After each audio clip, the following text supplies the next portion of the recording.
ఉద్యోగం కోసం అడగలేము, వివాహం గురించి అడగలేము. ఒక్క ఆన్లైన్ ప్రార్థన, ఒక్క రోజైనా నిద్ర లేకుండా ఒక్క ఆత్మీయులు రక్షించుకోవడం నేర్చావా? మందిరంలో పెరిగావా? ఉపవాసం ఉన్నావా? జాగరణ చేస్తావా? నీ కుటుంబాన్ని రక్షించిపోతే ఎలా తల్లి? అక్కడ తనది నేర్పుతున్నాడండి. ఎక్కడ వెళ్తున్నాడు? ఎక్కడ? నరకంలో వెళ్తున్నాడు. ఏమని వెళ్తున్నాడు చెప్పరా? అయ్యా, నరకం నేను భరించలేకపోతున్నాను, కాలిపోతున్నా నేను. నాకు 5 సహోదరులు సభ్యులు చేయకుండా నీకు ఎంతమంది ఉన్నారు? రక్షణ లేని ఎంతమంది ఉన్నారు? నరకంలో ఏగిపోతా. అయ్యో, నాకు 5 ఉన్నారు, నన్ను పంపించే కిందగా అన్నాడు. కానీ పంపిస్తా కుదరదు. చూసారా, ఇదే శరణాన్ని దేవుడు వస్తారంటే మీ పరిస్థితులు ఏమైపోతాయి? ఏడుస్తున్నాడు. కాబట్టి మీ బిడ్డలారా, మీ కుటుంబం గురించి మీరు ప్రార్థన చేయండి. ఓకేనా? ప్రభు ఈ ఒక చిన్న వాక్యం చిన్న పాట ముగిస్తాను. పాలుగారు దేవాంబు పైన పాపాత్ములు పోరాడాలు ఎన్నో. పాలుగారు దేవాంబు పైన పాపాత్ములు పోరాడాలు ఎన్నో.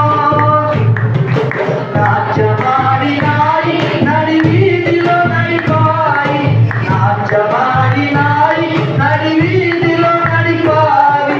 నోరు తెరువలేదాయి ప్రేమ. ప్రశ్నించు ప్రార్థన. ఎదురు పలుకలేదాయి, నోరు తెరువలేదా ప్రేమ.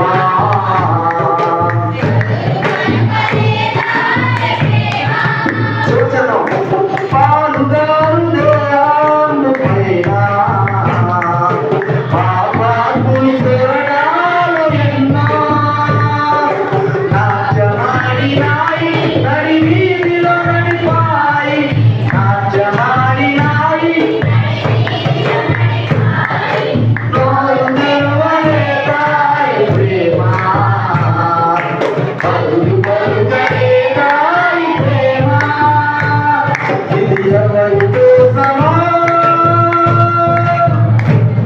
ఇది నీ కోసమే, ఇది నా కోసమే. ఇది నీ కోసమే, ఇది నా కోసమే.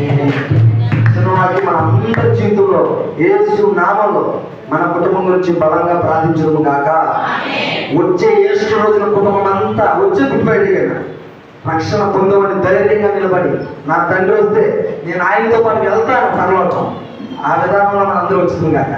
ఈ అవకాశం ఇచ్చిన ఆత్మీయ తండ్రి హృదయపూర్వకంగా చాలా వందనమైన నీకు సంతోషం. వాహనం చక్కగా వివరించారు. ఆత్మల నేను దప్పికొలుచున్నాను 5వ మాట. ఈ దప్పికొలుచున్నా అనే మాట